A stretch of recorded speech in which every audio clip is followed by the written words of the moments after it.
ବନ୍ଧୁଗଣ, ଆଜିର ଏହି ବାର୍ତ୍ତା ସାଧାରଣ ନୁହେଁ। ଜ୍ୟୋତିଷ ଶାସ୍ତ୍ର ଅନୁଯାୟୀ ଯେତେବେଳେ ଗୁରୁ, ଶୁକ୍ର ଏବଂ ଶନି ଏକାଠି ବ୍ୟକ୍ତିର କର୍ମଭାବ ଉପରେ ଶୁଭ ପ୍ରଭାବ ପକାଇବାକୁ ଆରମ୍ଭ କରନ୍ତି, ସେତେବେଳେ ବର୍ଷ ବର୍ଷ ଧରି ଅଟକି ରହିଥିବା ଭାଗ୍ୟ ମଧ୍ୟ ହଠାତ୍ ଜାଗିପାରେ।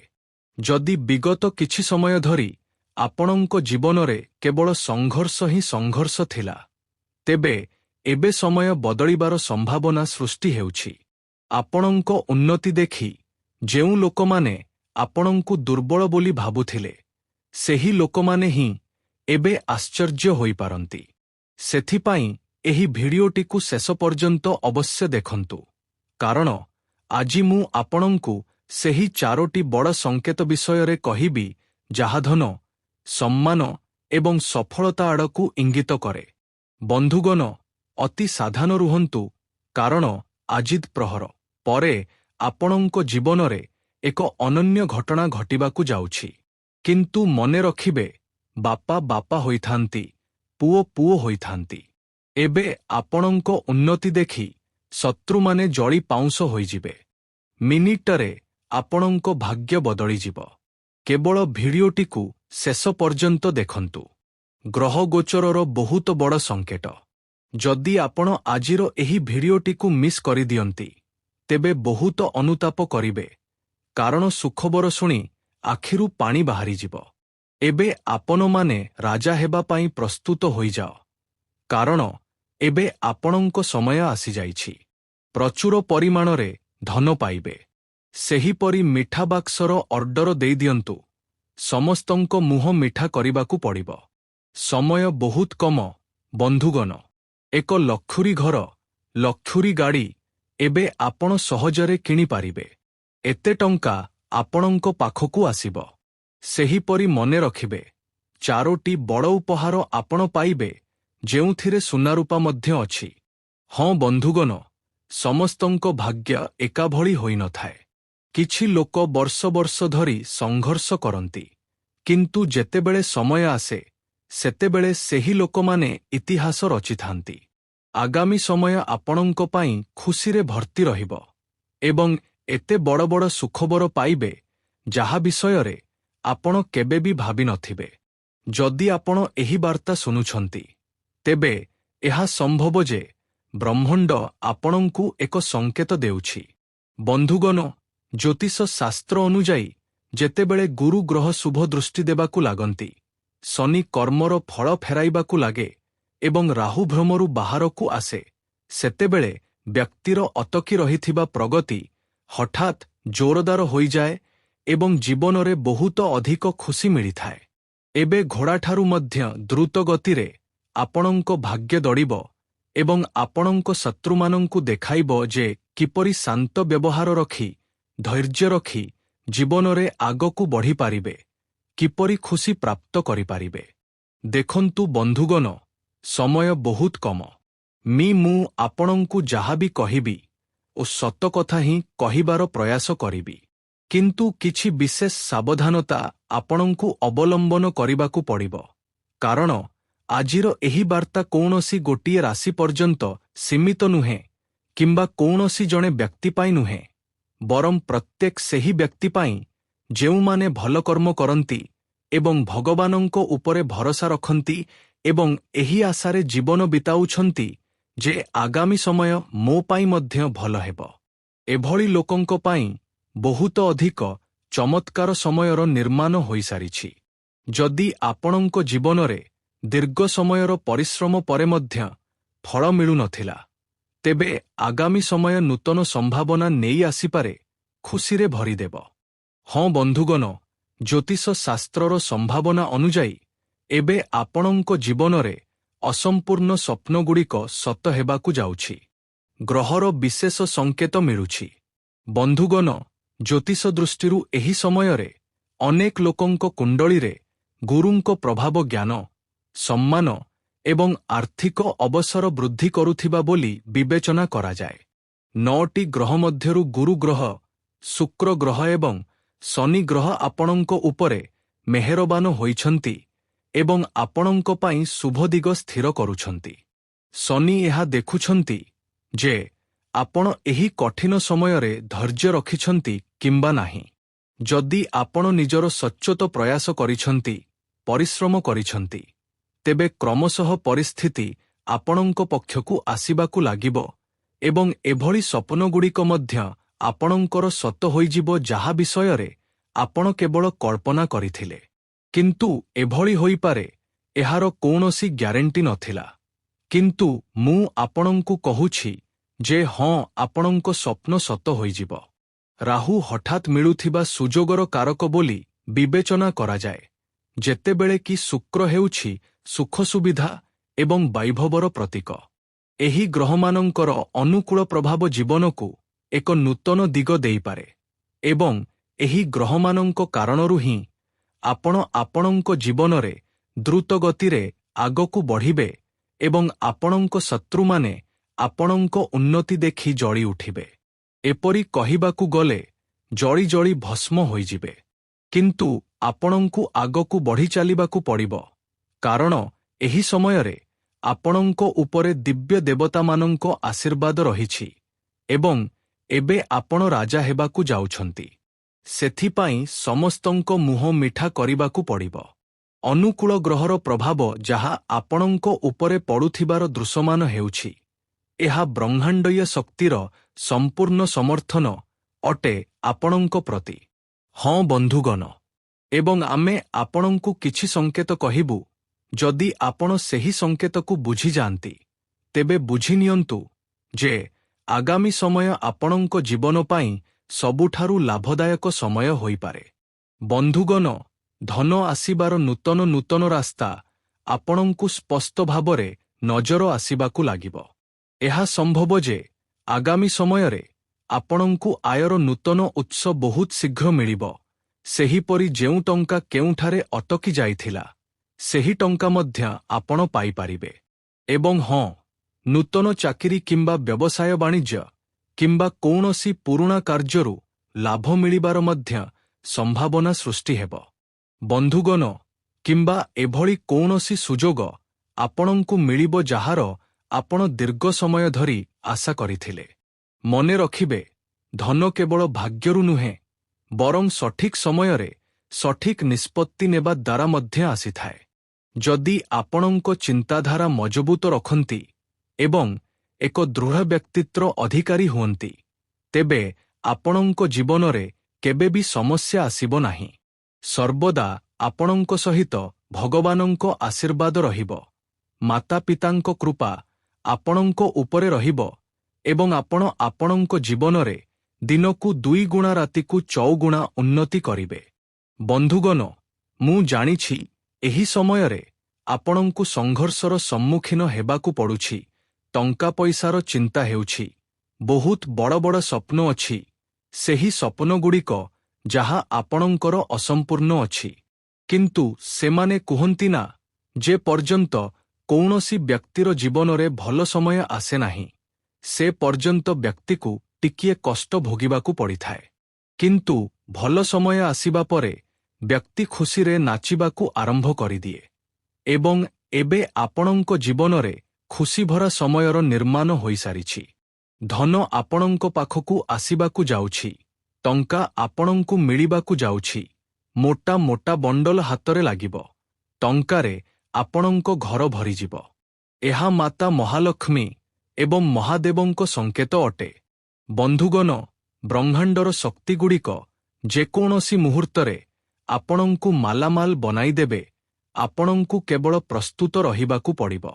ଯଦି ସତରେ ଆପଣ ପ୍ରସ୍ତୁତ ଅଛନ୍ତି, ତେବେ କମେଣ୍ଟ ବକ୍ସରେ ଲେଖିଦିଅନ୍ତୁ ଯେ ହଁ ଗୁରୁଜୀ, ମୁଁ ପ୍ରସ୍ତୁତ ଅଛି। ତୈୟ ସଂକେତ ହେଉଛି ମିଠା ବାଣ୍ଟିବାର ଖୁସି।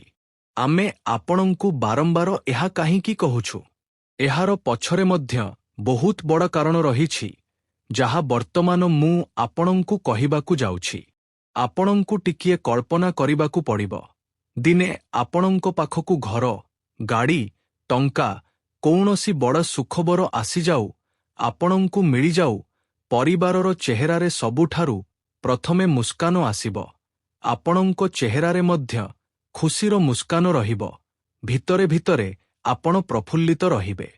ଲୋକମାନେ କହିବେ, ଆପଣଙ୍କୁ ତ ମିଠା ଖୁଆଇବାକୁ ହିଁ ପଡ଼ିବ।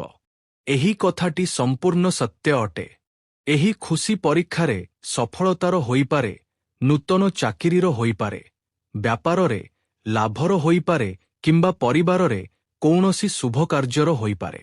ଯେତେବେଳେ ଘରେ ସକାରାତ୍ମକ ଶକ୍ତି ବୃଦ୍ଧି ପାଏ, ସେତେବେଳେ ଖୁସିଗୁଡ଼ିକ ମଧ୍ୟ ବୃଦ୍ଧି ପାଇବାକୁ ଲାଗେ। ଆଗାମୀ ସମୟ ଆପଣଙ୍କ ଜୀବନ ପାଇଁ ସୁନାମୁହ ସମୟର ନିର୍ମାଣ ହୋଇସାରିଛି। ତେଣୁ ଏଭଳି ସମୟରେ ବଡ଼ ବଡ଼ ଖୁସି ମିଳିବା ବହୁତ ସାଧାରଣ କଥା ଅଟେ, କାରଣ ଯେତେବେଳେ ଭଗବାନ ଚାହାନ୍ତି, ସେତେବେଳେ ପ୍ରତ୍ୟେକ ପ୍ରକାରର ସ୍ୱପ୍ନକୁ ସତ କରିଦିଅନ୍ତି। ଆପଣ କୋଟିପତି ହେବାକୁ ଭାବିଥାନ୍ତୁ ବା କୌଣସି ବଡ଼ ବ୍ୟକ୍ତି ହେବାକୁ ଭାବିଥାନ୍ତୁ, ଭଗବାନ ସବୁକିଛି ସମୟ ପୂର୍ବରୁ କରିଦିଅନ୍ତି। କିନ୍ତୁ ସେଥିପାଇଁ ଆପଣଙ୍କୁ ଧୈର୍ଯ୍ୟ ରଖିବାକୁ ପଡ଼ିବ। ସେତେବେଳେ ହିଁ ଭଗବାନ ସବୁକିଛି ଏକାଠି ଦେଇଥାନ୍ତି।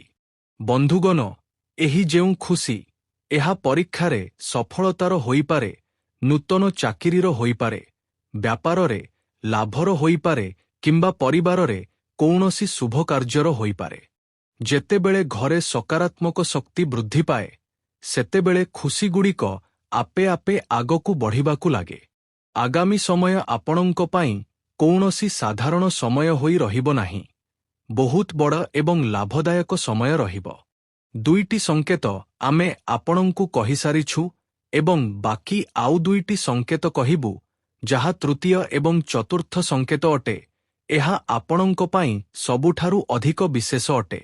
ଏହାକୁ ଯଦି ଆପଣ ସ୍କିପ୍ କରିଦେବେ, ତେବେ ଆପଣ ବହୁତ ବଡ଼ କ୍ଷତିରେ ପଡ଼ିଯିବେ। ଆପଣଙ୍କୁ ଲାଭ ମିଳିବ ନାହିଁ। କିନ୍ତୁ ସେଥିପୂର୍ବରୁ ଆମେ ଆପଣଙ୍କୁ ଏକ ଛୋଟ କାହାଣୀ ଶୁଣାଇବାକୁ ଚାହୁଁଛୁ। ବନ୍ଧୁଗଣ, ଜଣେ ବ୍ୟକ୍ତି ବର୍ଷ ବର୍ଷ ଧରି ପରିଶ୍ରମ କରୁଥାଏ।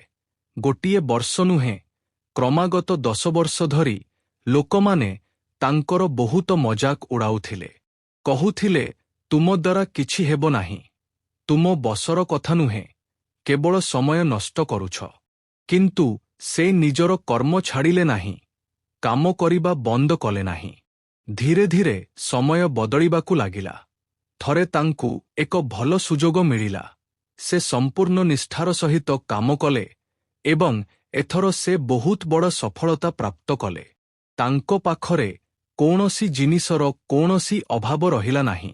ତାପରେ ସେହି ଲୋକମାନେ ଯେଉଁମାନେ ତାଙ୍କର ମଜାକ ଉଡ଼ାଉଥିଲେ, ସେହିମାନେ ପରେ ତାଙ୍କର ସଫଳତାର ଚର୍ଚ୍ଚା କରିବାକୁ ଲାଗିଲେ ଏବଂ କହିବାକୁ ଲାଗିଲେ, ଆରେ ବାଃ, କି ଭାଗ୍ୟ ତୁମର! ଭାଗ୍ୟ ହେଲେ ଏମିତି ହେବା ଦରକାର। ଯଦିଓ ସେ ପରିଶ୍ରମ ଦ୍ୱାରା ସବୁକିଛି ହାସଲ କରିଥିଲେ, କିନ୍ତୁ ତଥାପି ଲୋକମାନେ କେବଳ ଭାଗ୍ୟକୁ ହିଁ ଦାୟୀ। ଯାହାର ଲାଭ ଆପଣ ପାଉଛନ୍ତି ଏବଂ ନୂତନ ନୂତନ କ୍ଷେତ୍ରରେ ଆପଣଙ୍କୁ ଲାଭ ମଧ୍ୟ ମିଳିବ, ଖୁସି ମଧ୍ୟ ମିଳିବ। ଏହିସବୁ ଭଗବାନଙ୍କ ଆଶୀର୍ବାଦ ଦ୍ୱାରା ସମ୍ଭବ ଅଟେ। ହଁ ବନ୍ଧୁଗଣ, ସଠିକ୍ କଥା। ବନ୍ଧୁଗଣ, ଦୀର୍ଘ ସମୟରୁ ଅଟକି ରହିଥିବା କାମ ପୂର୍ଣ୍ଣ ହୋଇପାରେ। ଘରର ବଡ଼ ଲୋକମାନଙ୍କ ପରାମର୍ଶ ଏବଂ ଅଭିଜ୍ଞତା ଆପଣଙ୍କ କାମରେ ମଧ୍ୟ ଆସିବ ଏବଂ ଜୀବନର ଭଲ କଥାଗୁଡ଼ିକୁ ବୁଝିବାର ଆପଣଙ୍କୁ ବହୁତ ସୁବର୍ଣ୍ଣ ସୁଯୋଗ ମିଳିବ। ପଡ଼ୋଶୀମାନଙ୍କ ସହିତ ମନୋମାଳିନ୍ୟ ମଧ୍ୟ ହୋଇପାରେ। କ୍ରୋଧରୁ ବଞ୍ଚି ରୁହନ୍ତୁ ଏବଂ ପ୍ରତ୍ୟେକ ନିଷ୍ପତ୍ତି ଚିନ୍ତାଭାବନା କରିନିଅନ୍ତୁ। ବ୍ୟବହାରରେ ଟିକିଏ ପରିବର୍ତ୍ତନ ରଖନ୍ତୁ। ଖର୍ଚ୍ଚ ଅଧିକ ଏବଂ ଆୟ କମ୍ ରହିବା କାରଣରୁ ବଜେଟ୍ ଯାହାକି ବିଗିଡ଼ିପାରେ। ବ୍ୟାପାରରେ କୌଣସି ଅଭିଜ୍ଞ ବ୍ୟକ୍ତିଙ୍କ ପରାମର୍ଶ ସହାୟକ ହେବ। ନୂତନ କାମର ଯୋଜନା ଉପରେ ଗମ୍ଭୀରତାର ସହିତ କାମ କରନ୍ତୁ, ସଫଳତା ମିଳିପାରେ। ପାର୍ଟନରସିପ୍ ଆରମ୍ଭ କରିବା ପାଇଁ ସମୟ ବହୁତ ଭଲ ଅଟେ। ଚାକିରି କରୁଥିବା ଲୋକମାନେ ସାବଧାନତାର ସହିତ କାମ କରନ୍ତୁ, ଭୁଲ ହେବାର ଆଶଙ୍କା ମଧ୍ୟ ଦୃଶ୍ୟମାନ ହେଉଛି। ପରିବାରର ଲୋକମାନଙ୍କ ମଧ୍ୟରେ ମନୋମାଳିନ୍ୟ ହୋଇପାରେ। ସମୟ ଥାଣୁ ମାମଲା ସମାଧାନ କରନ୍ତୁ, ନଚେତ୍ ସମସ୍ୟା ବୃଦ୍ଧି ପାଇବ। ପ୍ରେମ ସମ୍ପର୍କରେ ପ୍ରେମ ବଜାୟ ରହିବ। ଛୋଟମୋଟ ସ୍ୱାସ୍ଥ୍ୟ ସମସ୍ୟା ହୋଇପାରେ, ମନର ଉତ୍ସାହ ବଜାୟ ରହିବ। ସମୟ ଥାଣୁ ମାମଲା ସମାଧାନ କରନ୍ତୁ, ବଜାୟ ରହିବ। ଯୋଗ ଏବଂ ବ୍ୟାୟାମକୁ ଦିନଚର୍ଯ୍ୟାର ଅଂଶ ମଧ୍ୟ ଆପଣଙ୍କୁ ବନାଇବା ଉଚିତ। ବନ୍ଧୁଗଣ, ଆଜି ଭିତରର ବୁଝାମଣା ଆପଣଙ୍କୁ ସଠିକ୍ ନିଷ୍ପତ୍ତି ନେବାରେ ସହାୟତା କରିବ। ପ୍ରତ୍ୟେକ କଥା ତୁରନ୍ତ ଅନ୍ୟମାନଙ୍କୁ କହିବା ପରିବର୍ତ୍ତେ ପ୍ରଥମେ ତାହାକୁ ନିଜେ ବୁଝନ୍ତୁ। ପରିବାରରେ ଶାନ୍ତ ରହି ପରିସ୍ଥିତି ସମ୍ଭାଳିବା ଦ୍ୱାରା ଟେନସନ୍ ଦୂର ହେବ। ଟଙ୍କା ପଇସା ସହିତ ଜଡ଼ିତ ମାମଲାରେ ଧୈର୍ଯ୍ୟ ରଖନ୍ତୁ। ଧର୍ମ ଏବଂ ଆଧ୍ୟାତ୍ମିକତାରେ ରୁଚି ବୃଦ୍ଧି ପାଇବ। କୌଣସି ଉଲଝନ ବା ପ୍ରଶ୍ନର ଉତ୍ତର ଶାନ୍ତ ମନରେ ଚିନ୍ତା କରିବା ଦ୍ୱାରା ମିଳିବ।